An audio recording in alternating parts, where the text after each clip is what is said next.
And greetings. Happy Wednesday. Welcome to the Steve Deace Show here, live and on demand on BlazeTV, radio, and podcast. I am Steve Deace. He's Todd Erzin. He is Aaron McIntyre. We have a very important conversation that we need to have on this show, and we will in a few minutes. But given one of the largest blocks of people we have that tune into us each and every day are podcasters, like I wouldn't necessarily suggest pouring a glass of wine at 11 a.m. Central Time. Okay. Todd's like, why not? But a lot of you that will listen to this later today on podcast or watch it later today on demand here at Blaze TV, it will be 5 o'clock somewhere when you are tuning in. And given some of the hefty and weighty subject matter we are about to address, it might not be the worst time ever for you to pour yourself a preemptive glass of wine, to just relax and digest what I'm about to share with you here in just a matter of moments. And you can, of course, get that from our friends over at Bonner Private Wines. These are produced very limited quantity deep in the Andes Mountains, and 9,000 feet Malbec grapes that are some of the best you've ever tasted. Phenomenal red wines, and great with grilling season, which we're in the height of right now. If you decide to take advantage of their offer at bonnerprivatewines.com/Steve, you'll not only get wine for over 50% off plus free shipping, but they have sweetened the pot for you as well.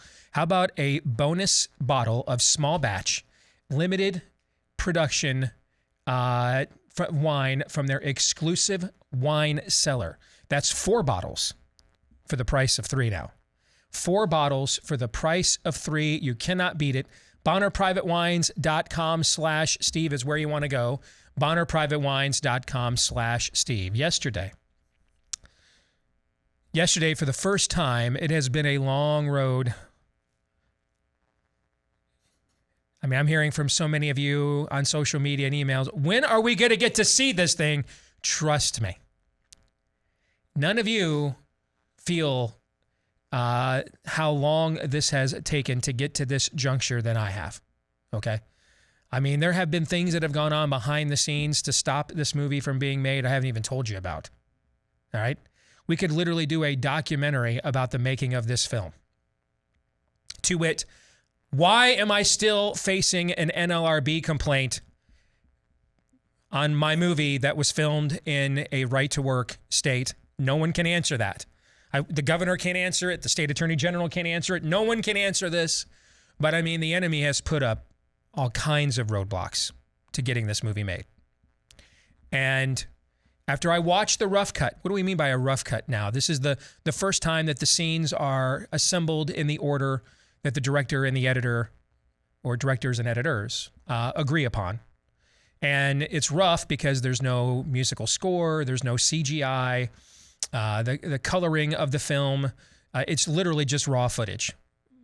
The sound is off. Some scenes, because they're taking certain cuts of scenes, the microphones are placed in one place on the set, and so the sound will vary. Sound editing isn't done yet. That's what it means by a rough cut. But it was the first opportunity for me to see all of the Nefarious film was yesterday after the show. And I can see why the enemy has done everything short of killing us, and damn near did kill our directors, has done everything short of killing us to not have this movie made. Because what Sean Patrick Flannery does, and I shouldn't do this, but I'm going to. I'm talking like Jack Nicholson as Jack Torrance in The Shining kind of stuff. Like, this is my baby, my demonic, black-pilled baby, Lord Nefarious, comes to life, and he will preach, and he will slay in this film. You will be broken. It will break you. He will pull no punches. And it is an ominous warning for the viewer as an individual, and for our culture and where it is at as a whole. His performance is jaw-dropping. I mean, there are times that I thought it approached Heath, that's the key word here, approached Heath Ledger levels of transcendence as the Joker. I mean, it was just uncomfortable. You're fighting back tears. And to see that come to life in all of its dark glory, 11 years ago, I had a group of successful Christian businessmen come to me after witnessing the impact that our show had on what was going on culturally in Iowa, and said, what if we, followed the Rush Limbaugh model? Literally, that was what they said, and this is how Rush went from Sacramento, a market about the size of Des Moines, Iowa, and eventually, became Rush. Is a couple of successful businessmen put the capital around him to get him on the air in New York, and then just throw the kid in the water and let's see what happens. And that was kind of their plan with me. Could you have an impact on a broader level, given where we're at as a culture, like what God has allowed you to do in Iowa? And I said, I have no idea, and I have no idea how to get there, but I'm always I'm playing with house money, kid born to the 15-year-old mom, all in, let's go. So we did, not knowing how it was going to turn out. I mean, if I had to plot, pardon the pun, how to get to where I'm at right now on one of the largest platforms in alternative media, I couldn't do it. It's just literally happened. Literally, people called me. Literally, like I'd never met Glenn Beck in my life, called me. Would you like to come on my show? I read your book. No, I don't want 10 million people to hear about my book. No, of course not. I mean, that's literally what has happened to get me to this point of where I'm at. And for a long time, we thought it was to do the kind of show on a bigger scale and on a bigger platform than what I'm doing now. And that's certainly part of our mission. But after I watched the full rough cut of our film yesterday, I realized we came together 11 and a half years ago for this movie. That's why. Everything else has been in order to get us to the point of this film, because it is going to produce a message. And there's just like when you watched their previous work, Unplanned, and it starts off and you're thinking, oh no, because this is what I was thinking the first time I watched. I'm like, oh no, not another Christian movie, right? Cute family, wake up in the morning, you're like, oh no, this is not what I thought we were doing here. And then Abby walks into the OR there in the back. And after that scene, you realize, oh, this is not going to be like every other Christian movie I have seen. There is one of those moments very early in this film where you're like, oh no. And then you're like, oh, the tables have turned. This is not going to be any other Christian movie I've ever seen. But here's the thing. There's another juncture later in the film when you're like, now the turn tables. This is not like any horror film I have ever seen. And we have Flannery and his performance, as well as the quality of the writing of the script to thank for that more than anything else. I cannot wait for you to see it. It will not be the feel-good movie of the season. You just need to prepare yourself for this. It is a warning. It is, pardon another pun, Omen, which I happen to think is the greatest horror film ever made. And I was riveted watching this yesterday. Riveted. And I just can't wait for you to see it. And we're getting close. I would guess maybe another 30 to 40 days. We have our another conference call on Monday. And I'm actually coming back from speaking in Chattanooga this weekend, so I'll take that call over my layover, and I'll have a better idea specifically of how much longer they think they need to finish now the musical scoring and things of that nature. And then, You know, we're going Joe Flacco, man. Dude did not sign a contract heading into his contract year, played it out, ended up winning Super Bowl. So it worked out for him, right? We don't have a distribution deal. We want to make this film the way we want it to be made, with the message we want conveyed. We don't want anybody coming in and watering it down, because once it's a wrap, it's a wrap. And then we'll put it on the market and we'll see what God has in store. Who wants it? And he's gotten us this far through a lot of twists and turns. So I'm pretty confident here we're going to finish the race. But many of you long wanted a movie that would communicate this message to a culture that is desperately in need of hearing it and receiving it. And this movie will do that. There was a result last night in the primary election that indicated and confirmed once again we are greatly in need of this warning and this message. We are still too comfortable. We are still resting on too many laurels of past generations who pledged their lives, fortunes, and sacred honors, none of which we have yet pledged in our time, to get us to this point. And this was a sobering but necessary reminder of what it will take to pass on this thing called liberty to another generation. That and more coming up next here in Aaron's rundown of what happened while we were away. What happened while we were away, brought to you by a wild primary night. But we begin in Kansas, where a measure was on the ballot that would have opened the door for the state's legislature to alter the state's constitution to ban baby killing. With almost all votes counted as of this morning, the measure lost by nearly 18 points. Leftists in Kansas were able to mobilize and motivate over 500,000 votes to save baby killing in the state, while only about 375,000 showed up to protect life. As of July, and according to the Secretary of State's office in Kansas, the GOP had nearly twice as many registered voters as Democrats in the state. Not even half the total number of registered Republicans in the state showed up to protect life yesterday. More voters showed up to support baby killing than the total number of registered Democrats. That's an abject embarrassment, and there's no way around it. In completely unrelated news, Chris Kobach won the GOP nomination for Attorney General of Kansas. If he wins election in November, he'll likely be one of the most pro-life attorney generals in the entire country. Moving on to other results in Michigan, Trump-backed gubernatorial candidate Tudor Dixon won her primary race and will take on Gretchen Whitmer in November. In Missouri, gubernatorial candidate and state attorney general Eric Schmidt beat out disgraced former Missouri Governor Eric Greitens in that GOP Senate primary. In Arizona, a couple of closely watched races came out well.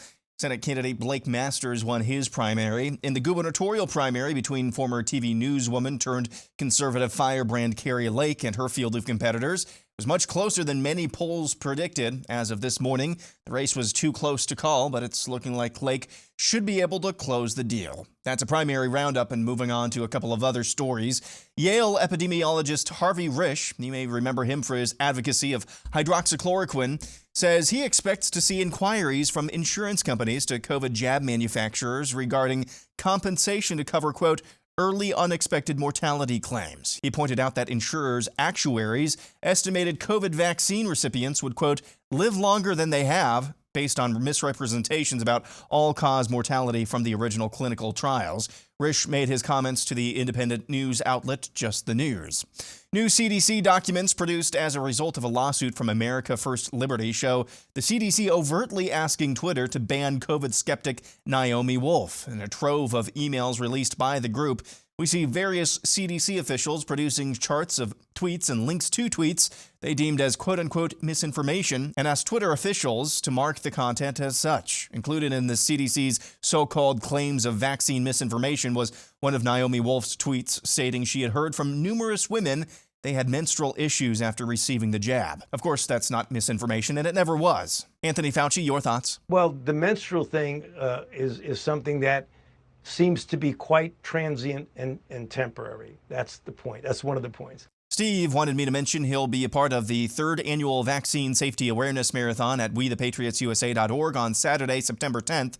The live-streamed marathon features guests like Pierre Corey, Peter McCullough, and others. Again, that's the Vaccine Safety Awareness Marathon at wethepatriotsusa.org on Saturday, September 10th through Sunday, September 11th. And finally, legendary broadcaster Vin Scully passed away yesterday at the age of 94. Scully was known for his work as the longtime voice of the Los Angeles Dodgers and painted a picture of many, many iconic moments in Dodger history, including this all-time great sports moment.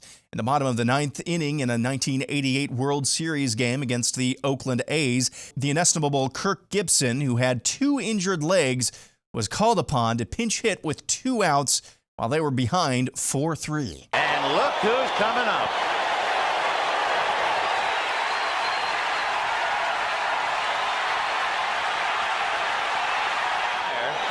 And all year long, he answered the demands until he was physically unable to start tonight with 2 bad legs.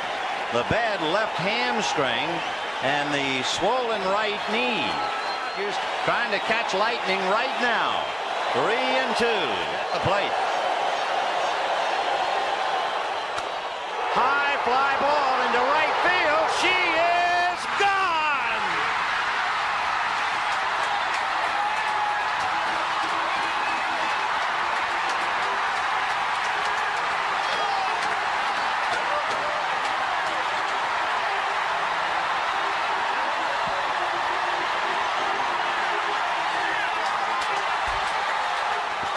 And that's what happened while we were away. Remember watching that live? Yes, I do. Yeah. Just an incredible moment. Aaron's montage brought to you by our friends over at Keeps. Gentlemen, if you are sensitive about your premature hair loss, well, Keeps will help you to keep your hair. That's why they call it Keeps. They offer doctor-recommended, clinically proven, research-backed treatments to stop your hair loss and improve hair growth. Keeps physicians help you select the right products and treatments for your specific condition and hair goals, and all of Keeps treatment plans are delivered straight to your door at about half the cost of a traditional pharmacy because they use the generic brands and versions of these medications as well. And you'll also get huge savings on the back end. Half off your first order to get you started when you go to keeps.com/grow. That's KEEPS for keeps.com/grow. Stimulate hair growth, prevent hair loss, or just take better care of the hair that you already have. Keeps.com/grow. All right, coming up, we will have buy, sell, or hold, and then the weekly prophet of woe and lamentation. Daniel Horowitz will be joining us here to close out the program. In the shower this morning, I want you to know, I really, really prayed very hard to deliver the message I'm about to share with you in the right way. Because I don't want to crush you. And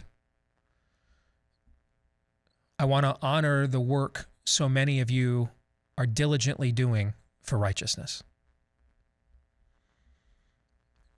But my inbox is full of people who are crushed by the results in Kansas last night. And make no mistake, I'm surprised, very disappointed.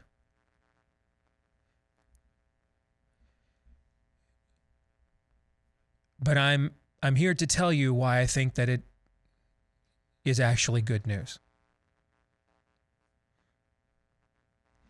It will not feel like good news. And that's why I want to deliver this message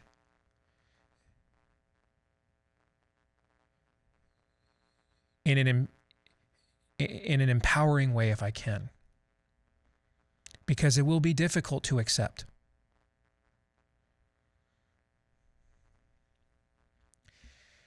In our relationship, you guys and us, I think this moment we're going to take a turn here.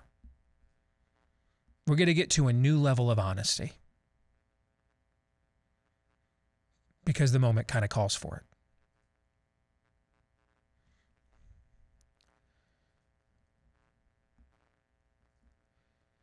A lot of you know why I don't. You guys I got emails from people asking me about the Michigan gubernatorial candidates. I don't know anything about any of them. And by the way, I didn't try to know. Like it's not that the information wasn't accessible. I literally tried not to know.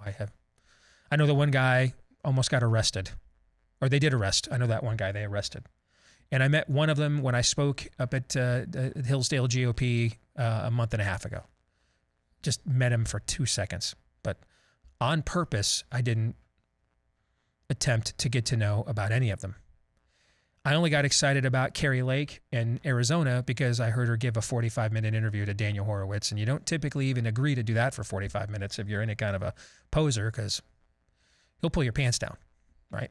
So on purpose, I don't know much about like any of these candidates, like in any of these races, and haven't even tried to know.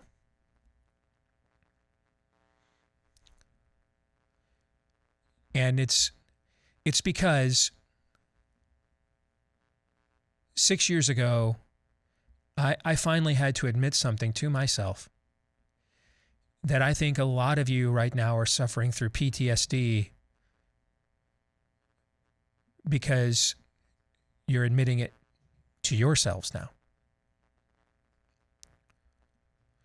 And this won't be the most clickbaity thought. And it certainly won't own the libs.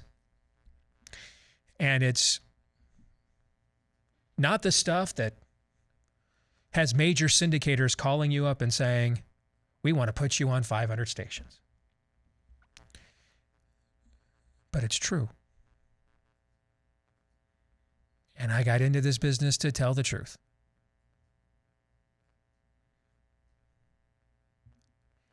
The people are the problem. I didn't say those people. I said the people. The people are the problem.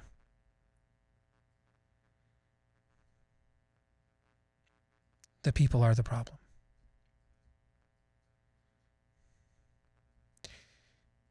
There really aren't any red states.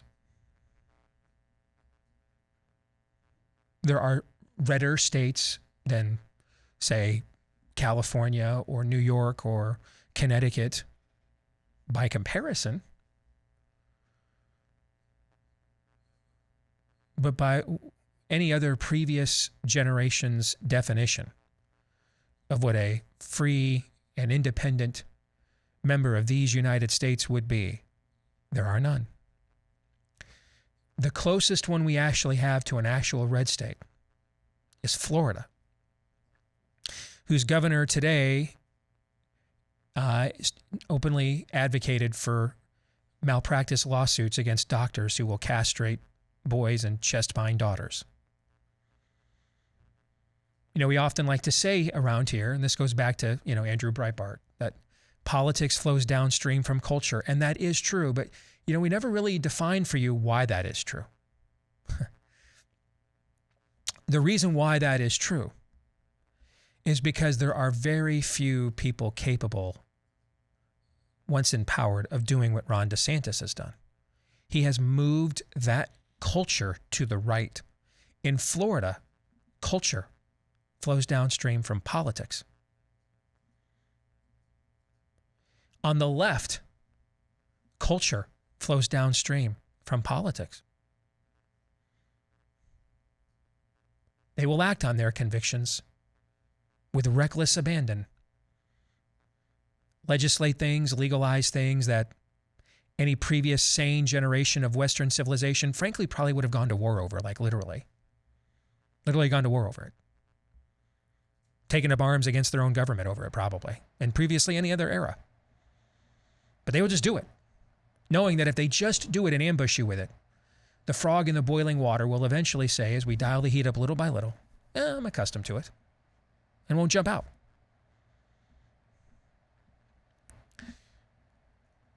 That's what DeSantis is doing. And then the culture just reacts and responds in kind. That's what DeSantis has done. Now, that rarely happens, though, on the right, which is why on the right, politics flows downstream from culture. Even in the way we oppose what's happening, that's true. Stop and think about if you're in your 60s or your 70s, stop and think about right now the line we're drawing. The place where we have finally dug in our heels and said here and no further is whether grown men with Adam's apples and functional penises should be physically competing against women, and whether your quad pansexual teacher should be able to share her kinks and fetishes with her kindergarten class. Just stop for a moment. Stop for a moment. Forget all the noise and all the distractions and all the news. Stop for a moment and tell your 38-year-old self, or I'm 49 now, tell your 49-year-old self, go back, hop in the DeLorean with the doc, and tell your 49-year-old self, now that you're 69, 79, that this would be the place where we would finally draw the lines. That sound would sound insane to you. And yet here we are. There's a clip going around about John Fetterman, the Democrat candidate for Senate in Pennsylvania, the state that may decide who controls the Senate this fall, openly saying that men should compete against women in sports, and he's fine with it. How will you hold him accountable? By voting for Mehmet Oz, who was doing groomer TV shows a decade ago, advocating gender reassignments for kids long before most of us even knew what this was? That'll get him. That'll send a message. He's going to lose anyway, so it doesn't matter. He won't be held accountable. The people are the problem. We are the problem. And this is not new. Mike Pence is supposed to be your hero. The man who is personally pious is supposed to be your hero. That's what it looks like in a godly, righteous culture, but he's not. He's a coward. And so you're left with the godless, pale rider Clint Eastwood hero, Donald Trump instead. And nothing good happens, frankly, if we're all being honest with each other. Nothing good really happens here on the right unless he has his hands in it somehow, some way, or helped by having his hands in it once before, like he did launching Ron DeSantis. Your pleated khaki pastor with the perfect sweater vest and the ideal family and his incredible devotion to his wife and the kids who you know never got in trouble, that you're jealous of, he should be the one that's going to tell you what I'll be telling you here in the next few minutes. He should be. He should be the place where you go to learn the full counsel of God and truly what is at stake in the times in which you live. But he's not. And so God sent you here to me, the guy that nearly lost his marriage a couple of years ago, that struggles with Jesus's definition of monogamy, which is to not even look on a woman with lust, and still, wants to live in a 7th or 9th grade locker room. That guy won't do it. So he sent you to this show with all of my issues because I will. Why'd God call a profane man like Samson to be a judge? Well, they didn't have Levite priests. They were failures. Why do the people cry out for a king? Because Israel's last judge, Samuel, he's a terrible father. And his sons are corrupt and profane and corruptly profane. They don't want to be ruled by them. Francis Schaeffer spent 3 decades teaching the church how to truly wage war. The son who bears his name has now spent the 4 decades since his father passed away tearing down everything that his father built. There might not be a more downloaded pastor in America. Who's the guy in Minneapolis I'm thinking of from Desiring God, Aaron? What's his name? John Piper. Then John Piper. His son's out there doing atheist videos on YouTube right now. We're the problem. We're the problem. And we're going to have to come to grips with that and what that means going forward. And I will address that when we return.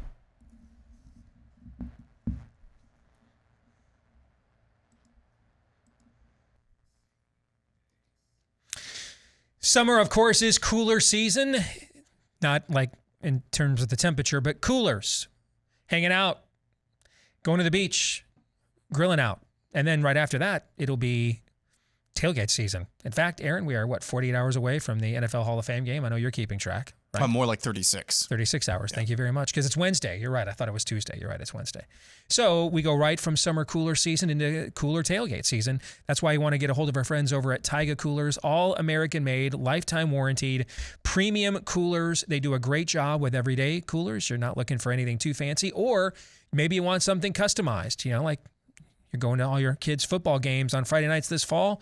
You want the kid on the cooler. They can do that kind of stuff for you with customization at Taiga Coolers. They've done customized coolers for us that are cool. I'll show myself out. Anyway, TaigaCoolers.com, T-A-I-G-A, TaigaCoolers.com, and use the promo code Steve when you go to checkout. You'll get a 10% discount if you do. TaigaCoolers.com, promo code Steve for 10% off. So here's what we're discussing. As Aaron noted in his montage a little bit ago, more Kansans voted last night for baby killing to remain in the state constitution than the total number of registered Democrats in the state. And that is significantly fewer. That means significantly fewer than half of the number of registered Republicans in Kansas showed up to protect babies. Aaron described this on Twitter as a freaking embarrassment, and it is, but it's because you think it's Kansas. It's just a place called Kansas. But and there's some wheat fields there, and they still play good basketball, but it's not Kansas. They sent Pat Roberts to the Senate years there. He was awful. An awful rhino. Terrible. Terrible. They have a Democratic governor now.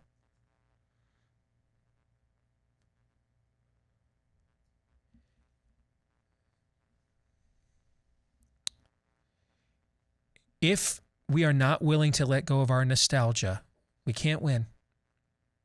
That is our idol. Comfort and nostalgia are the two. The good news is they're going to take almost all of your comforts away from you. I mean, you can't give your middle school kid a Star Wars book now without finding out that Obi-Wan's been retconned as bisexual, which is interesting from a order of Levite-like priests that aren't permitted to actually have romantic relationships, but here we are. So the good news is the struggles we're having with comfort are going to take care of themselves, because they're going to assault all of your comforts. That's the plan. The nostalgia, though, will remain. And that will paralyze us. You are strangers in a strange land. You're not restoring anything. You're not saving anything. You're building something.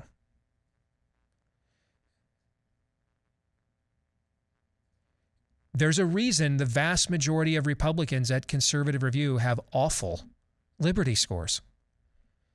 Because the people voting for them are awful. That's why. They got votes. Think of what Arizona just went through. It's got an invasion at its southern border. It's got an ongoing election integrity crisis that reared its ugly head again yesterday during the primary. You have a woman in Kari Lake who has articulated a fairly bold DeSantis-like vision. Clear contrast. Well, now you know how John McCain and Jeff Flake got elected in Arizona all these years, despite it being a quote-unquote red state. It's not. She barely won, man. Barely won. Which means without Trump's endorsement, she would not have won. If you're winning by 2.5 points with Trump's endorsement, you weren't winning without it. You weren't going to win.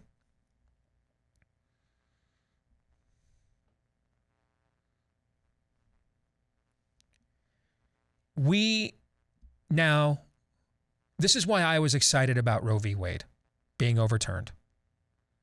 Even though we told you on this show that in and of itself wasn't going to end this massacre. But it removed this shibboleth. See, the way the spirit of the age does business is it loves obfuscation. It wants things murky, a lack of clarity. It does its best work in the shadows. And then once it has successfully disarmed you enough, then the clarity will come. See, that's what's happening in your culture now. How does my gay marriage impact your marriage was always going to end with, we're now going to teabag the children with drag queens at the library, because that was always its intent. Gay marriage was the vanguard to get us to these points. That was always the intent. That's always where it was going to go. It was always going to go there. Always. You were just lied to. And then once they thought you were successfully disarmed enough, we start teabagging the kids out in the open.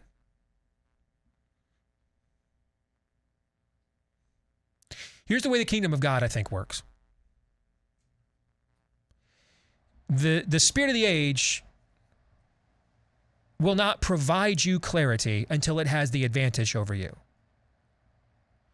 The kingdom of God establishes clarity first, and then from there seeks to take the advantage. It operates the exact opposite.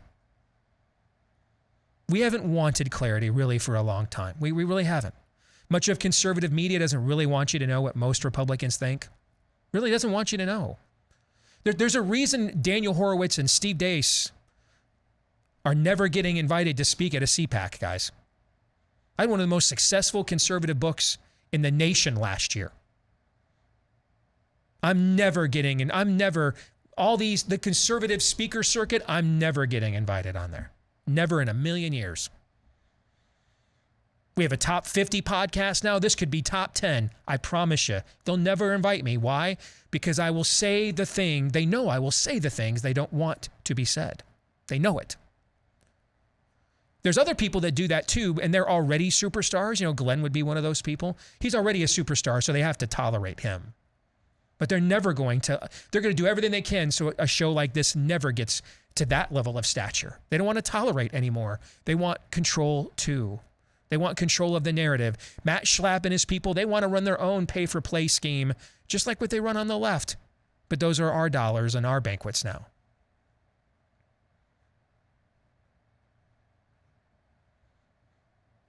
I watched a pastor's wife the first year I got a bunch of Iowa legislators elected. And we forced a vote on the Iowa House floor. Broke it out of a committee using a rule in the Robert's Rules of Order in the Iowa legislature.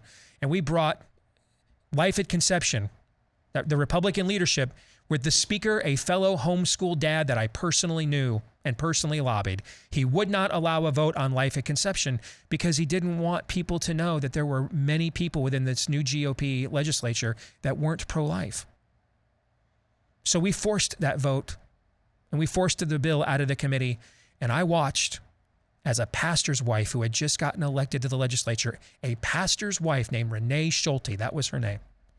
And she ran out of that legislature so that she would not have to be on the record when the roll call was read. And it was time for her to vote. She's the pastor's wife.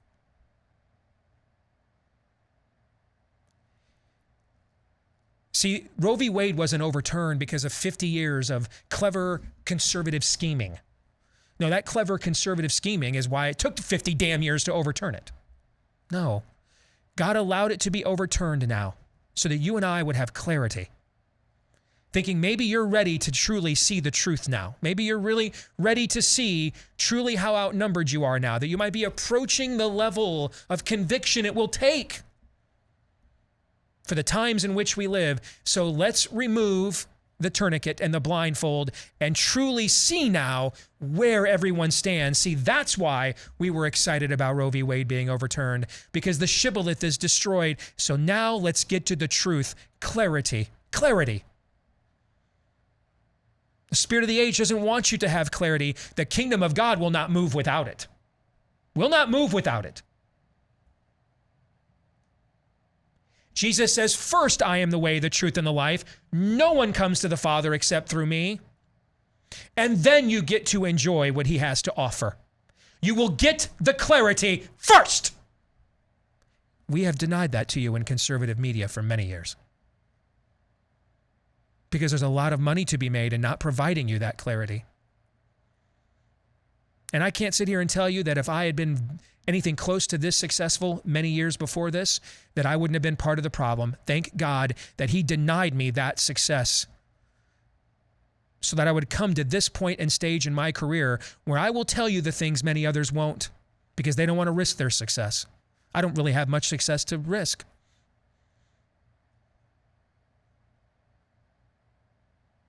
This last year, I made more money than I've ever made. I'll just tell you what I made. All my speaking engagements, book sales, the movie being translated, I made about $300K last year. That's that's over double anything I've ever made in my life up until this point. And it would still put me on the low end of what most people in this business make. With shows rated about as high, if not higher than mine.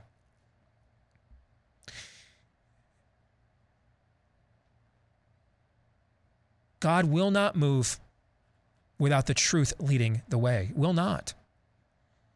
He doesn't care about our schemes, our plans, our ideas, but the truth. The truth has to lead. And the truth is, Kansas hasn't been a red state for decades. And neither is Georgia. And neither is South Carolina with a closeted homosexual senator. At least one of them anyway. And Trey Gowdy, who's on Fox, used to be your congressman, now arguing, well, do you want due process now or school shootings now? So take the due process away. He literally just said this on Fox News over the weekend. Just literally said it. I mean, I can get that from Rachel Maddow, guys. But he was remember when he was the new conservative thing because he pissed Hillary Clinton off once? Remember that? Bankrolled that all the way into a gig on Fox just to sell you out from the great state of South Carolina. Red state. Except it's not. There aren't any. There's only one that's actually close, and it's Florida because of the power of its governor. We're not one either. We're redder than Texas, but we're not a red state. We're going to send 3 Republican members to Congress this fall that don't believe in marriage. Can I edit you on one thing you said there? Because your words have been so powerful before that. It's not the power of the governor. It's the clarity. Thank you. Exactly. That's where the power comes from. And that's where the power from. comes from. Yes. Right on, brother. That's a good edit. Amen. Thank you. We need this lesson, folks. You need to let go. We all need to let go of this last bit of nostalgia. The country we love is gone. Something else that resembles it in terms of traditions and values and mission can be remade, but it will have to be remade. And I don't believe that we are capable of the level of conviction it will take to truly victoriously confront the spirit of the age unless we let go of this nostalgia. Here's the great irony. The only way to once again make this an exceptional country is for you and I to accept that it is no longer an exceptional country. It's just a country. It's just a country. And it still might be the best place in the world to live in, probably is, but that's not because it's uniquely great. It just sucks less than everywhere else.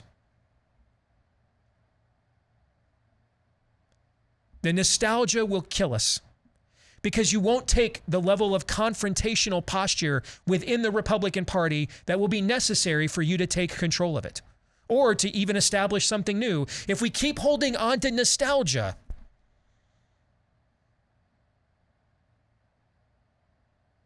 you won't even fight the French Revolution, let alone the American Revolution. You'll be like a French soldier, just waiting for the next L.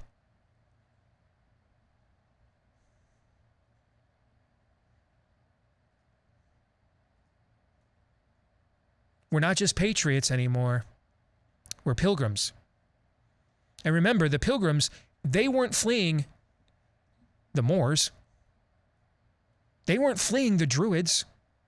The Visigoths, they fled their countrymen who belonged to the same church they did and read out of the same Bible they did and spoke the same language and had all the same customs. They were the people putting him in prison, their neighbors. Your founding fathers, they didn't issue a Declaration of Independence against the Moors, the Visigoths, Indian savages. They're countrymen from the same language customs that they grew up in. And now we have come full circle, and this is where we are now. If we accept this truth, we can win because it will toughen us and it will convict us to the level of aggression that will be needed to successfully confront this. And confront is always an action verb. If we hold on to this nostalgia and continue to be disappointed that we saw more and more alleged red states disappoint us, we will lose because the time is short. The time is short. There isn't a generation to turn this around. There's like right now. Right now. Right now might be 10 years, 5 years, 6 months. I don't know how long right now is. I just know it's not 40 years. I know it's not that.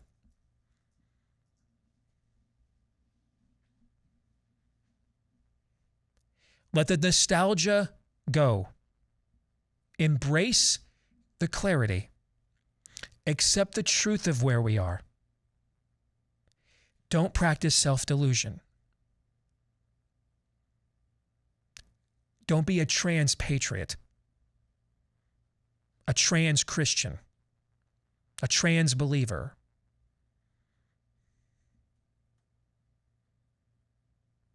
Be a real one. And that starts with being real about where we really are. We are behind badly. Thankfully, the game's not over yet. And we serve a God who walks out of a grave alive. We will come back with hour 2. Buy, Sell, or Hold is next.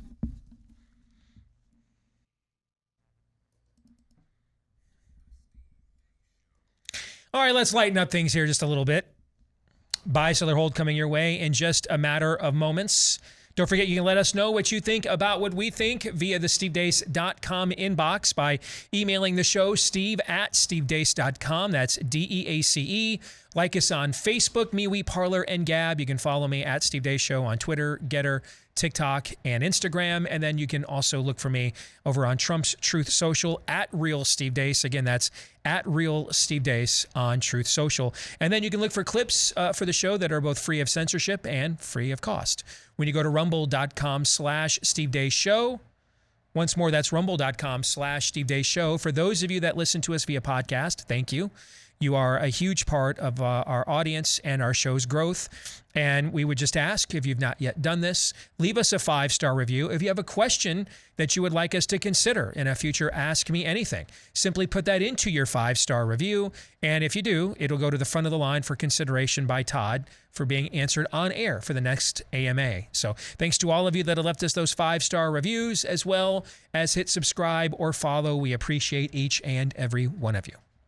This part of the show brought to you by our friends over at Patriot Mobile. We are constantly reminded just how much corporate America in all too many places is against our values, which is why when you really have an opportunity to not sacrifice quality at all, to do business with a company that not only doesn't hate you, but shares your values, make sure you take full advantage of it. And thankfully, there is one place we all can do that, because we all pretty much have to have a mobile phone to function in modern society these days. So make the switch now to our friends at Patriot Mobile. Go to patriotmobile.com/Steve. That's patriotmobile.com/Steve, or call them at 972-PATRIOT. If you're a veteran or first responder, let them know when you go to make the switch. They'll give you even more savings as a way of saying thank you for your service. For the rest of us, with the offer code Steve, my name, you can get a free activation when you go to patriotmobile.com/Steve or 972-PATRIOT's the number. And I know what you're thinking. I'm going to lose signal strength with very limited exceptions. You probably won't, because everybody uses the same towers these days. Or you're thinking, oh, it'll be a big hassle to make the switch. I thought the same thing, and it wasn't. They handled it with aplomb. All right, so patriotmobile.com/Steve or 972-PATRIOT. And with that, let us get to some buy, sell, or Lindsay. This is where each week on one of our more popular segments we do, you in the audience determine what Todd and I will be debating, considering. We're going to buy that. No topic is off limits. Are we buying that? Are we selling that? Once per episode, if you put a hold on something because it's for any reason other than how'd that even get on the air, even I am too smart to answer that, then you will literally have to hold Lindsay or let Lindsey Graham, Todd, hold you. No? Then let us proceed. Todd the big spoon there or Lindsay? That's true, Todd. Pitchers or catchers reporting when Todd and Lindsay get together. That's how this half hour is going to go. That's how it's going. Yeah, that's how it's already gone. Yes. We're going to begin with this. We had a lot of submissions along these lines. Okay. This is from Paul. Most people would rather have Steve's dark epiphanies in their heads than the image of Steve in the shower in their heads. I just, the idea for Nefarious came in the shower. My epiphanies come in the shower because it's one of the few places in a given day where, there's nothing no external. Outside stimuli. Yeah, no, that's a good way of putting it. Yes, where I'm kind of, it's just me, and maybe I'm open to listening more than I am at other times during the day. So believe me, it was not my intent to sicken anybody with that visual. Bye. Next, we go to Alaska is Cold, who says, given success of pro-abortion referendum in Kansas, Democrats will make abortion their #1 message for the midterms. That'll fail. I agree with both of these. Actually, I could see this or being among their top messages for sure, because they won't have anything from an economic standpoint to really run on. So I think this is actually pretty good political analysis, and I think because they don't have anything good political or economic to run on, that it will fail for that reason. I mean, what you learned in Kansas, because I think the dots that Aaron connected there, Todd, were key. So you're gonna nominate a guy who will get elected because he's now the Republican nominee, and Chris Kobach, who will be a very stridently pro-life attorney general, while at the same time you left this in your Constitution by a pretty overwhelming margin as well. And that's because most of America wants abortion severely restricted. They don't want the opportunity to erase what they consider to be a mistake or an inconvenience, though, completely taken away. Most of America has the Stephen Douglas position, not the Abraham Lincoln position. Who won that argument, by the way, the last time we had it? Ultimately Lincoln. Ultimately Lincoln did, yeah. But ask yourself, since we're asking difficult questions, can I ask another one? Okay. If we had to pass the 13th, 14th, and 15th Amendments, the package of amendments that were passed after the Civil War, if we had to pass them democratically by popular vote, how many Northerners? Wait, you mean the black family has to live in my street? They can go wherever they want? See what I'm saying? Mm-hmm. Slavery is really bad, but wait, you're gonna move into my hood? You know what I'm saying? Yeah. Yeah, because we were still fighting segregation and everything well into the 20th century, guys. So this again is not new. It is not new that we at first want to take the Stephen Douglas position and not the Abraham Lincoln one. But Lincoln won the argument, and so he's going to have to win it again. Bye. Next, Brad Bingham says, R.C. Sproul was the greatest Protestant Christian communicator and teacher of the 20th century. Yes, even more so than Francis Schaeffer and Billy Graham. I will buy because this is one of those things where you could come up with several names that I think would have equal claim or maybe greater claim in some of your opinions. But it's also a name, though, that if you threw that out there, I wouldn't instantly recoil at it and think, oh, that's not even close to true. So I'll kind of answer this the way I do a lot of our Mount Rushmores or the big lists. As long as there's not an obvious no way that belongs there, given how subjective a lot of that is and how diverse the options are, I'll buy.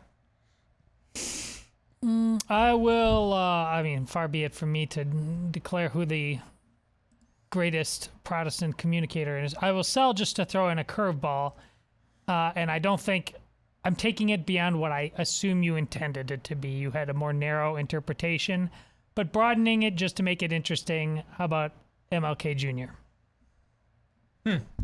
By the way, Todd is more mature than I am. I would have taken that opportunity to troll the heck out of Protestants if I was him. by the way, fun fact, may not be true anymore, I don't know, but R.C. Sproul Jr. used to be a big fan of this show. Crazy.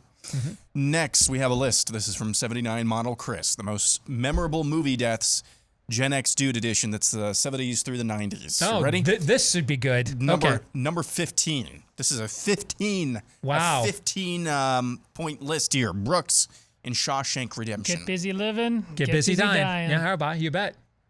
Colonel Podolsky, am I saying that right? The Hilo fight in Rambo 2. I haven't seen that in so long, man. I can't remember It it. says it's so far down the But list, but it's so Rambo. far down the Yeah. list and it's Rambo, I'll buy. Okay. Yeah. Sure.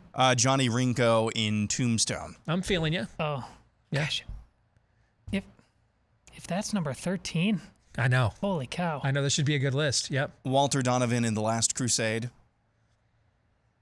Oh, it's drinking the cup, of course. Oh, yeah. That's Okay. Yeah. Okay. I had to outstanding. think about that one for a second. Yeah.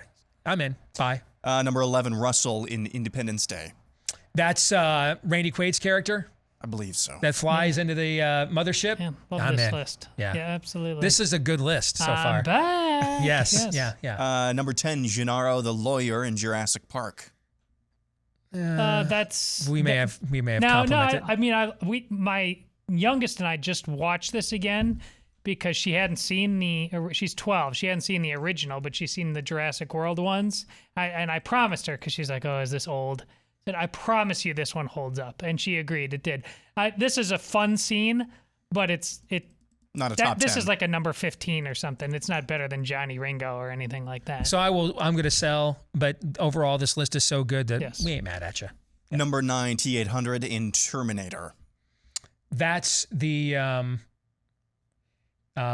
that's her love interest, Linda Hamilton's love interest, right? Or no, well, no, T-800 is him. Or isn't him, it? yeah, because the love interest is actually Michael Bain Michael is Bain Johnny from Ringo. Johnny Ringo, yeah. Wow, he's yeah. everywhere. Yeah, he was everywhere from like 1984 to Yeah. 1988. Yes. Okay. Number 8, all the Nazis at the end in Raiders of the Lost Ark. All the Nazis die. You had me at hello. There you go. Yeah. I mean, we could have. I would be okay with having that be like all of the list. Yeah. Yes. Okay. Number 7, Quint in Jaws. Okay. Yeah, I mean, you're talking about the Farewell proto, and adieu, yeah, my the- fair the- Spanish ladies. the Yes. original summer blockbuster. I mean, Yes. the idea of a summer blockbuster movie season originated with Jaws. So Yeah, yeah, absolutely. When is Shark Week? That's always like the last. At like the very end of last- July, isn't it? Last week of July. Oh, really? Is it already passed? Yeah, I Okay. think it passed. I could be wrong, but I thought so. Number 6, Hans Gruber. Oh yeah, Yeah, of course. of course, yes, Of course. Number 5, Goose. Yep. yeah. I mean, Yep. yeah, absolutely, That's, man. yeah, Yes. definitely a top 5. Spock in The Wrath of Khan at number 4. This has to be number one. I mean, I think it's the greatest dude death in the history of cinema. I can still quote it verbatim. All right, the 40th anniversary edition, by the way, coming out in September as a Fathom event. Can we count on you Kind of me to what? to be there, to go? The 40th anniversary I'm of not Wrath of against it. Khan. I mean, I'll have to Absolutely, look dude. at my schedule. I am so freaking there for that. You bet I am. Okay. I'm fine with it being top 5, but to me, it's a clear number one. It is one of I think one of the greatest movie scenes of all time. Period. Number 3, William Wallace. Yeah. But Yeah, this is obviously, why yeah. what Yeah. you just said is very arguable because there Right. it is. Yeah, absolutely. Freedom. Yeah, bye. Yeah. Number 2, Kane in Alien. Is that Game Over, man? This Not is sure. not number 2. Or I'm is gonna- no? That's Aliens. Aliens, the first one. Yeah. So is Kane the one when he comes out of the? Is that the guy that he I'm comes not out of his entirely stomach sure, the first but time? No. All right. The fact that we don't know means Yeah. that it should not be Yes. that high on the list. So I'm going Yeah, to sell. I'm selling. And it certainly shouldn't be higher than Wrath of Khan. Number 1, Darth Vader. I mean, I'm fine with this being Yeah. number one. Great list, Yeah. man. I mean, Great list. It's a great list overall, brother. Absolutely, well done. This is kind of fun. Yeah, it was Uh, fun recounting those deaths. Indeed. We are the show to have fun ranking deaths. Yeah. Yes. F.U. Paladin says if President DeSantis or Trump doesn't pardon all or most of the January 6th prisoners in the first month in office, they are signaling a failed presidency. I will buy. To me, every non-violent January 6th protester should be pardoned. Full pardons, not just commutations. Full pardons day one. Buy. Bye. Next, we go to Alaska's cold double dipping. Deshaun Watson's suspension will be extended to a year. Sell. Because that's basically another, 7 weeks of this being in the news. So the way this works now with the collective bargaining agreement, for you guys maybe that don't know this, the way the NFL used to do punishment is the commissioner could be judge, jury, and executioner. He was given that power in the CBA. With the new CBA, the way it works now is they go to an independent third party. And the league office presents its findings, that player's representation presents its findings, and then a binding arbitrator, a federal judge, then makes their ruling. Okay? Now, the league, if it finds the punishment too lenient, is allowed to appeal, and the appeal goes to the commissioner. And the commissioner can then overrule the judge. But now the Players Association can now sue the league office to go back to the original punishment when before they had no other recourse beyond the commissioner, right? And so there's more checks and balances here. I believe what will happen is that the league, that Goodell will absolutely add to the suspension to make it look as if they did everything they could to punish him, especially because the federal judge found in her ruling that the league proved its case that he did commit these acts against these masseuses. Did you know that? The federal judge admitted this in her ruling, that the league did prove he was guilty of what they were accusing him of, that he was guilty of it. The reason I think criminal charges were never brought is it's a very subjective line you get into probably in these kinds of cases where if we're not dealing with him literally putting his hand on your hand on his genitals and assaulting you in that way, when is overtly and repeatedly propositioning a woman, when is it assault? When is it you're a creep? When is it pursuit? I think that's probably what prosecutors thought is if we go down that rabbit hole, can I definitively prove that to a jury? Everybody might have a different idea of what, is coming on too strong and what's just you're an absolute creep who should be in handcuffs. But in this case, the federal judge found that the league did prove its case against Deshaun. Because of that, I think the league will attempt to suspend him more. I don't know if it'll be a full season. I think the CBA will, or the Players Association will attempt to appeal, and I don't know how long that appeal process is. I'm going to sell, as I think this through, I don't think they'll ask for a full year, but I think they will at least ask for 9 games, more than half of a season. So I do think the league will try to add to it, but I don't think they'll go full year. You're selling, Todd?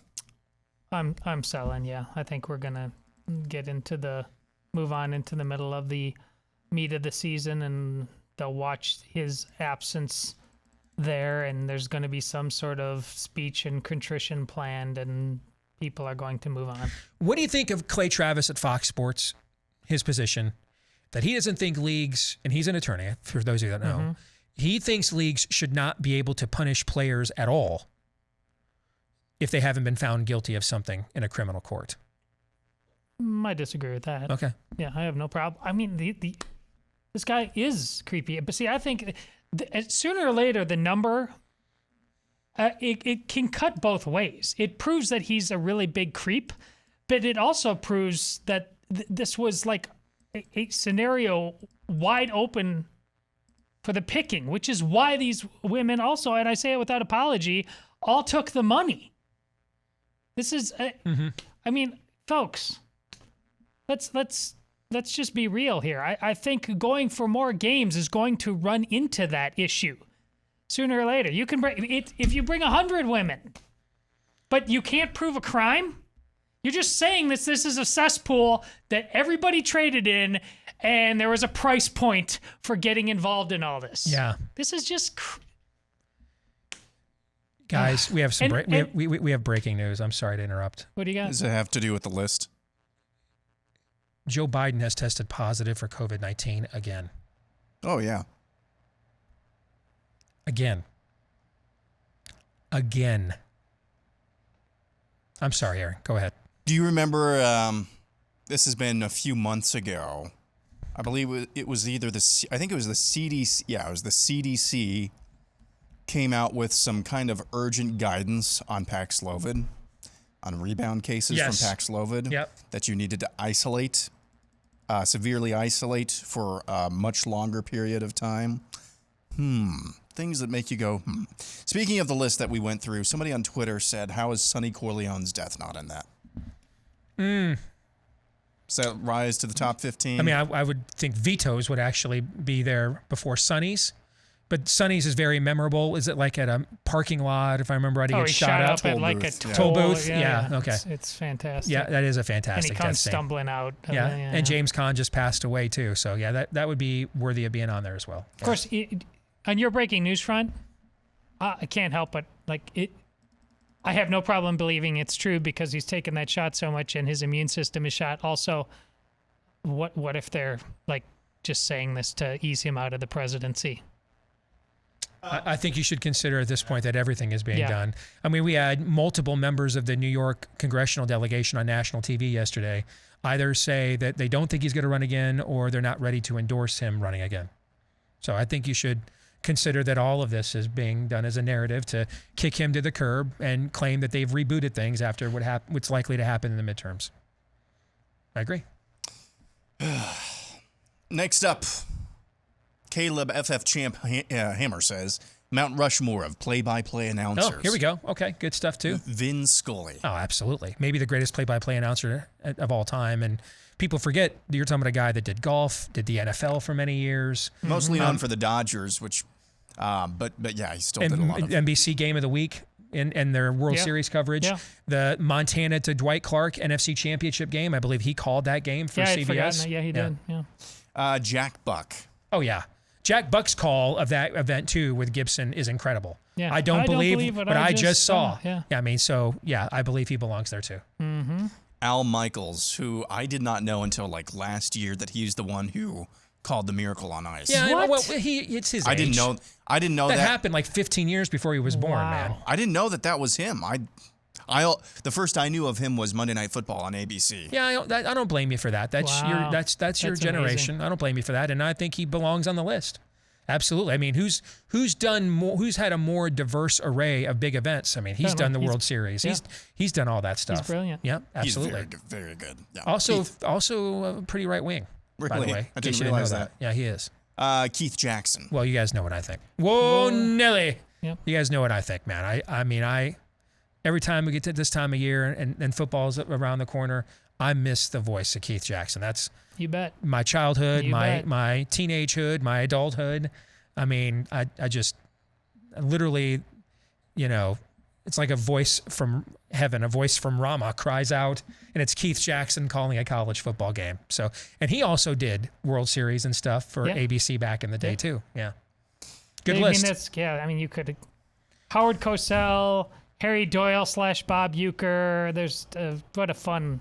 The B list would be a lot of fun to put together too.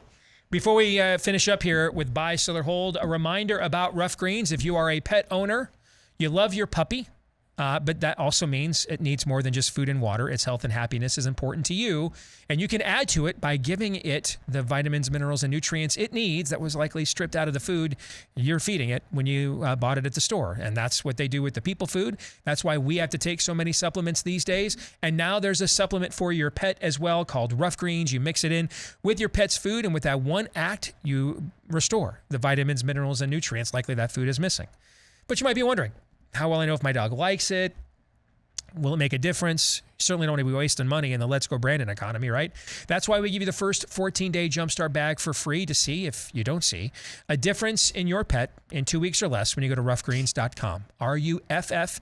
The bag is free. You just pay for the shipping, but the bag is on us to give it a shot. Roughgreens.com, or you can call them at 833-ROUGH-DOG.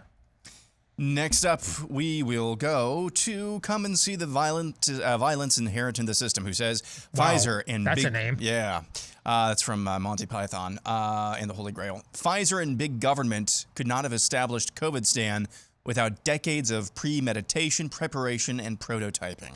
Bye. Yeah, absolutely. Next up, we will go to More Be Us, who says the AFC West will be the toughest conference in the NFL this year. I mean, look at the quarterbacks. Yeah. I mean, if Justin Herbert's the third best quarterback in your division, I mean, if I always forget which Carr brother he is. Derek, right? Derek Carr. Derek. Derek Carr's clearly he's clearly the fourth best quarterback in the division. He's probably a top 15 quarterback in the NFL. Okay, so I absolutely buy that. You bet. I mean, those divisional games in that division this year, it's gonna look like what the AFC West looked like when we were kids back in the day, when the Seahawks and the Raiders and who else am I thinking of? Well, the Chargers were good too. You had Plunkett and Fouts and Richard Todd. And Richard Todd was in. Well, you're thinking of the Jets. Richard Todd, Dave Craig. Dave Craig, and excuse me, who was the yes. lefty before Craig that was thrown to large? Jim Zorn. Jim Zorn, yeah. I mean that division. Good luck with that one, Aaron. With your Chiefs, Agreed. man. Good luck. Oh yeah, no, they'll be good. I'm just not as high on them as I have been for obvious reasons. Grant Isaski says, one more reason Trump will not run is because Melania will not want to deal with another grueling campaign, 4 more years of constant beratement, and worrying about her quote-unquote friends recording her conversations to leak to the press I again. can only pray she has that power. I don't believe she has any semblance of that No, influence I agree. whatsoever. So. Yeah. Next, we have Austin. California and New York will mandate monkeypox vaccines for schools this fall. Yes, they will do anything and everything you allow them to do to you and your children. All of it. Yep. All of it. Bye. Next is TXDT, who has 4 predictions for the NFL season. The Bills win the Super Bowl. I could see that. They're probably the betting favorite right now, or certainly up there. Yeah. Yeah. Are they really? Yeah. Yep. Okay. Pretty bye. clearly, actually. Yeah. Interesting. Justin Herbert wins the MVP. I could see that too. Yep. I could see it. Nothing crazy. Bye. Yeah. I got it. Baker Mayfield wins Comeback Player of the Year. I could see this too. I mean, if you followed Baker his entire career, getting kicked to the curb and doubted like this, the worst thing that can happen to a guy like him is to just be feted and paid a bunch of money and given a bunch of endorsements. I think he is underrated. I really do think he's underrated. He didn't really have the most stable of environments in Cleveland, obviously, because they're the Browns. But at the same time, I mean, look at the way that he handled getting kicked to the curb and being traded to Carolina versus another Oklahoma quarterback, in the clause added to his contract about making sure you're actually watching film. I mean, he looks like an actual adult. See, I think look at the Browns.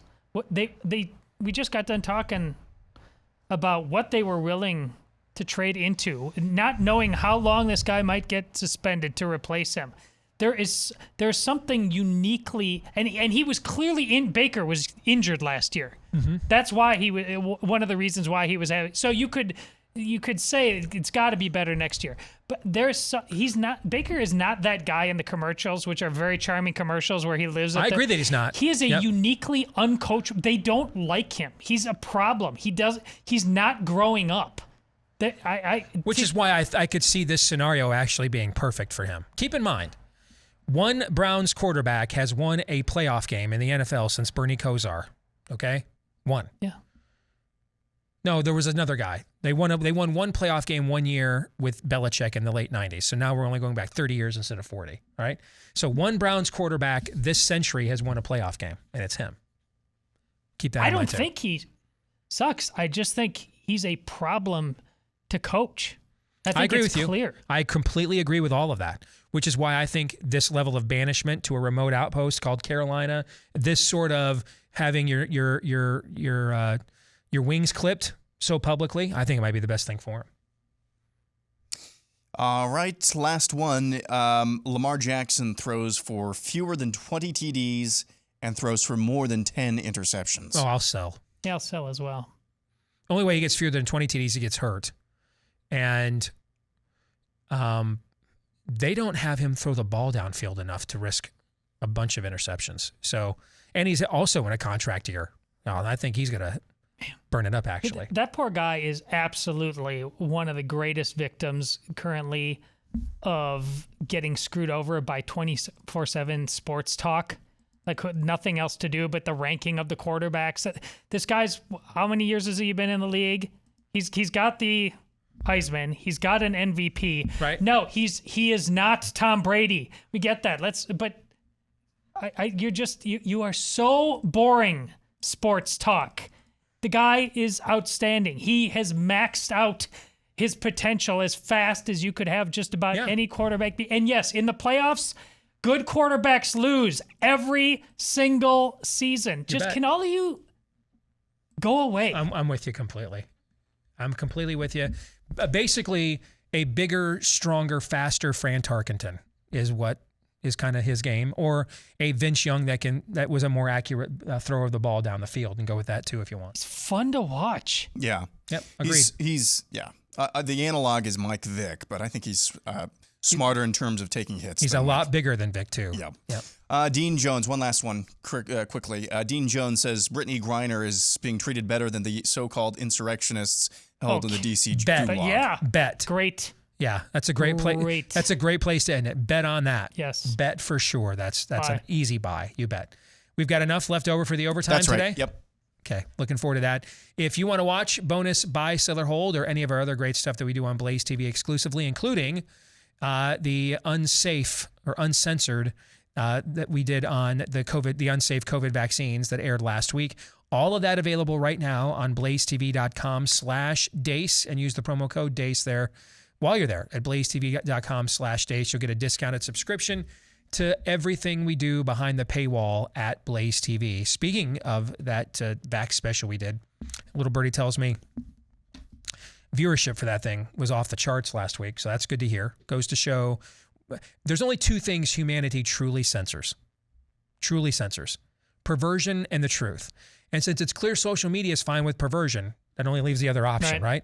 Well, what the viewership of our Vax special showed last week is there is an absolute appetite for some truth out there. We'll get to more of it with Daniel Horowitz, the prophet of woe and lamentation, when we return.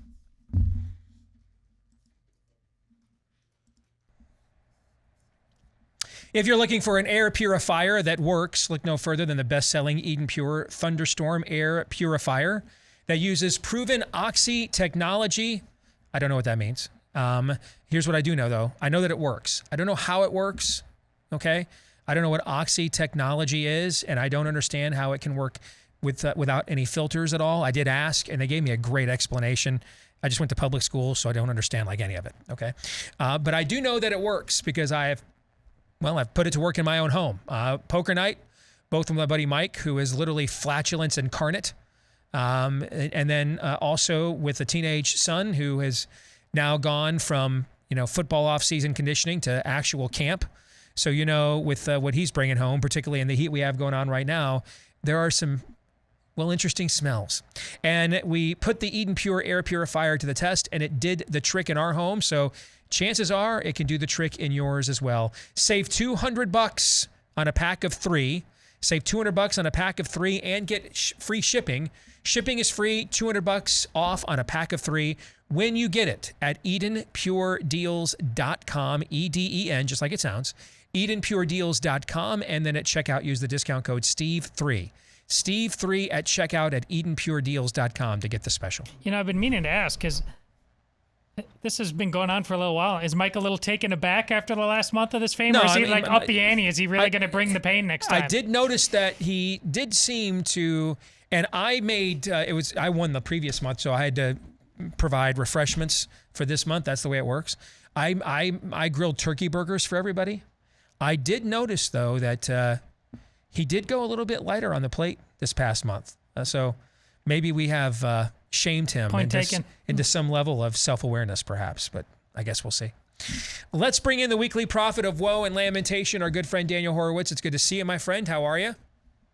We're doing as good as a QR code could be doing, Steve. A week from now, nice. A week from now, we won't give any details yet, but I have been teasing here and there throughout the course of the last few months a project that you and I have collaborated on, and we are going to announce it 1 week from today. You ready for this? Oh boy, Steve. I don't know if I'll ever be ready. I think this thing is going to blow people's minds. That's what I think. I mean, I think this is going to wreck people to see what we have put together here. Am I blowing it out of proportion? Steve, it's definitely in proportion. The question is, are our minds dulled from the clot shots from the food that we eat, from the transhumanism that our souls, mind, and body are so damaged. But if they're not at that critical mass yet, it's got to do that. Because, Steve, what's taking place is about a lot more than there's too much taxes. The Democrats have another bill that's taxing and spending, and there's inflation, and there's a recession. No. That's not what we're facing. What we're facing is something so much bigger that is not in the future. It has arrived. And those aforementioned negative results, negative attributes to an economy, a recession, inflation, spending, those are the most minor symptoms of that. So I think it's that we need to discuss. Along those lines, the President of the United States has now tested positive for COVID again. Happened again just about a half an hour ago. This was announced again. Now, we were told the rebound, that's what they're calling it, rebound COVID. The rebound COVID rate for Paxlovid was under 2%. And yet, this is now the second rebound COVID that the guy getting arguably the greatest healthcare in America has received in the last few weeks. What are the odds of that? Because I promise you they're a lot higher than 2%. Well, Steve, I didn't get any clot shots or Paxlovid, and a couple weeks ago I got COVID for the first time. No one noticed because I didn't stop working, and I barely had any symptoms and was negative after 4 days. So it's interesting that it takes that long, double paxed, double masked, and double vaxxed or boosted. Steve, I want you to imagine, and your listeners to imagine, if the entire Republican Party and their noise machine would have been banging away this week of the failure and perfidy of Pfizer, that the more you inject, the more you infect, which seems to now apply to their therapeutic, which is a great business model if you think about it. Think about our ability to not just take down the mandates and say we're going to block the NDAA and the budget bill unless the commander-in-chief of the military that is mandating this very failed shot on our soldiers gets it, but to really destroy Pfizer. And the degree of information we now have on the Pfizer documents, just this week a bunch of stuff came out, just nefarious as anything, open as anything, the sudden adult death syndrome. Imagine what the world would look like if you had Kavanaugh defense level Republican unity behind this issue. And yet it almost never happened. I mean, a couple of Republicans here and there will have a snide remark about Biden, but that's about it. That's my biggest takeaway. There's been a lot of talk about repealing blanket immunity for Big Pharma. And I know you and I would agree with that. Something I learned, though, today for the first time, and I verified it, it's true. There are only 2 countries on Earth right now that allow pharmaceutical companies to directly advertise over the air in public to citizens. New Zealand, which maybe had the most draconian lockdown in the world, and the United States. Why don't we start with that? Because how much of the news blackout is really about blanket liability, and how much of it is they just bought all these people off? I mean, can you watch a spot break in America that isn't, particularly for a sporting event these days, and football season now just around the corner, you're going to see it even more. Does Pfizer sponsor the world? The world, brought to you by Pfizer, okay? What if we just cut that spigot off and removed any good old-fashioned craven, before we get into the cultic mentality with big pharma and vaccines and everything else that we've seen here the last year and a half? Why don't we take the most low-lying fruit, craven, basic instinct temptation away to start, and just say they can't advertise publicly to any longer, like what happens in almost every other country in the world? Or at least if they're getting taxpayer funding. We now see, by the way, European Commission purchase report says that they required the governments to promote it as a public good. So I guess in the other countries, they couldn't promote it, but they required the governments to promote it. I mean, imagine that, this private-public partnership, okay? So it's the worst instincts of capitalism which has bad parts of it. But if you have a true free market, it mainly puts a check and balance on it. But here, they take away the check and balance of the public. So the government partners with it, develops it, funds it, markets it, distributes it, mandates it, pressures it. They then it's a feedback loop that they have extra funding that they could go and advertise while the government's advertising. Oh, and you're exempt from all liability. This is the single most important issue of our time, yet it doesn't even register in the top 10 of 99% of Republicans in office, running for office. It's like it never happened. It is the worst form of fascism, and it's not over with. They're coming up mid-next month with the new variant shots, which, by the way, will be for this variant that's on its way out, and we'll have a new one. They're coming up with, they're going to do it with the flu shots. They're going to do it with RSV. They're going to do it with over a dozen other versions of this. This is the new fascism.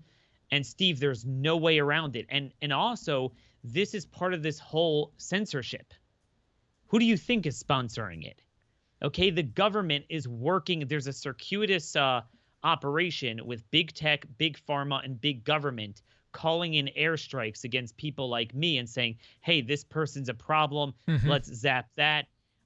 This is, yeah, I mean, Steve, I won't give away the project, but I mean, this is the core of it, because this is worse than any form of socialism we ever thought we'd be fighting.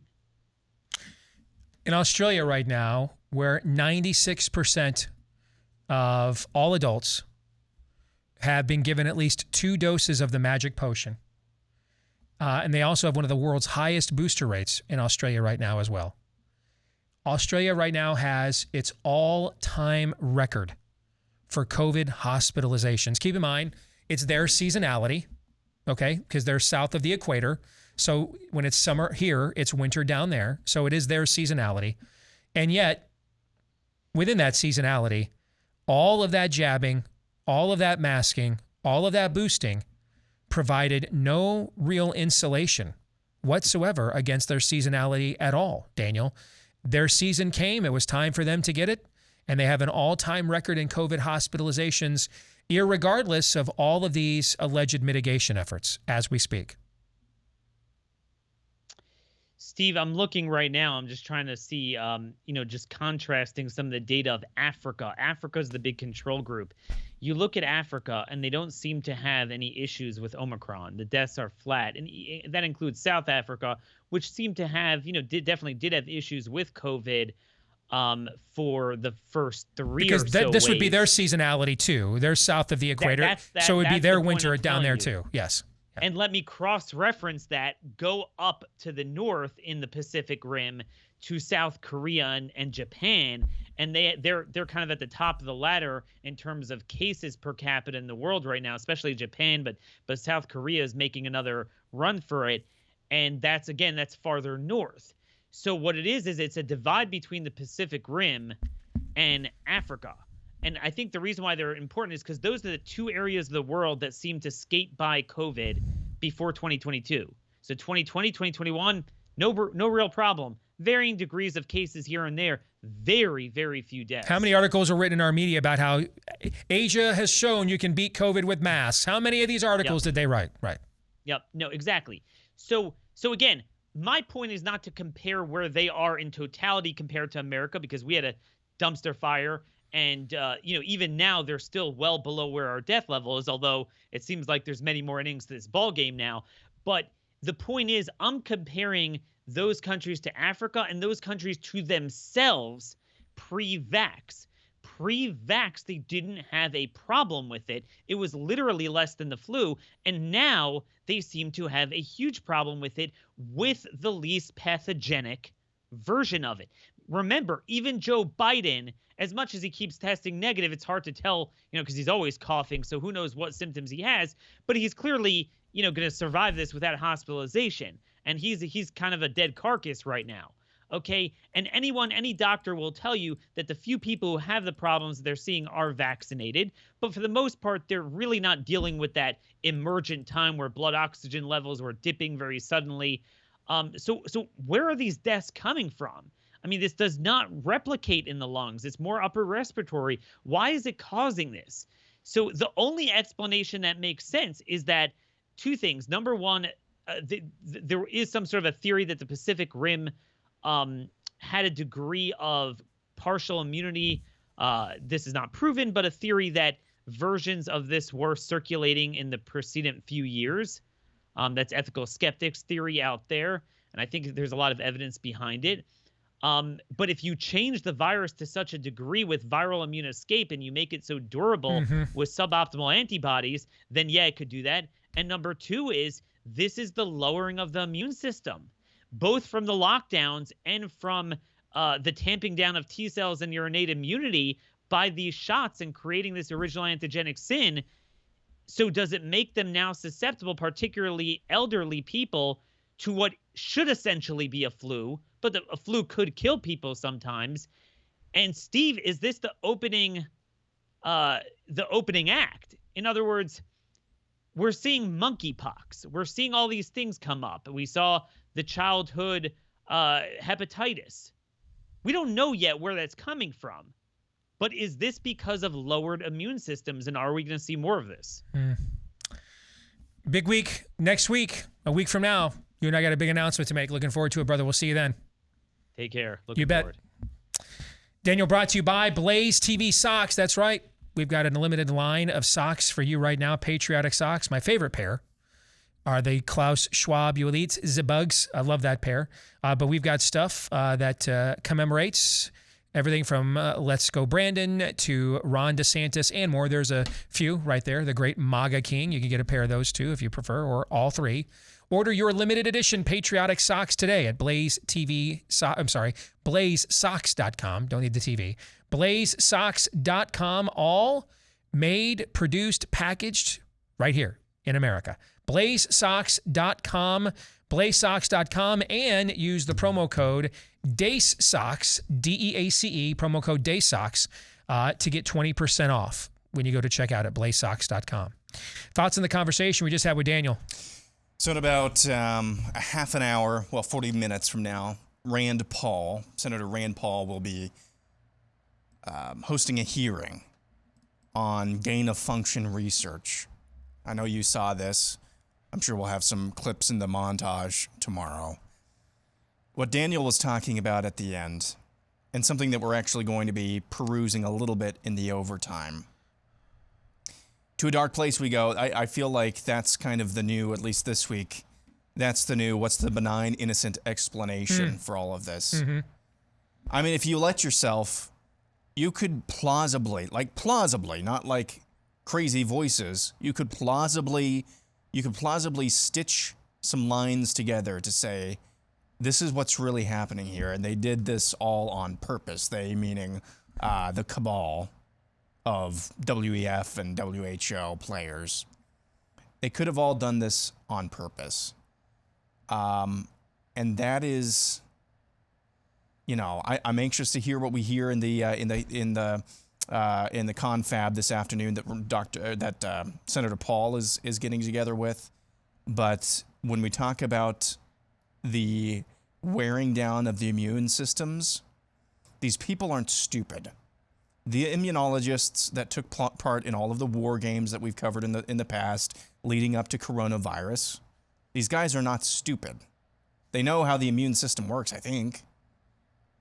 So why all of a sudden did we just throw out 100 years of vaccinology and immunology for this virus? Why?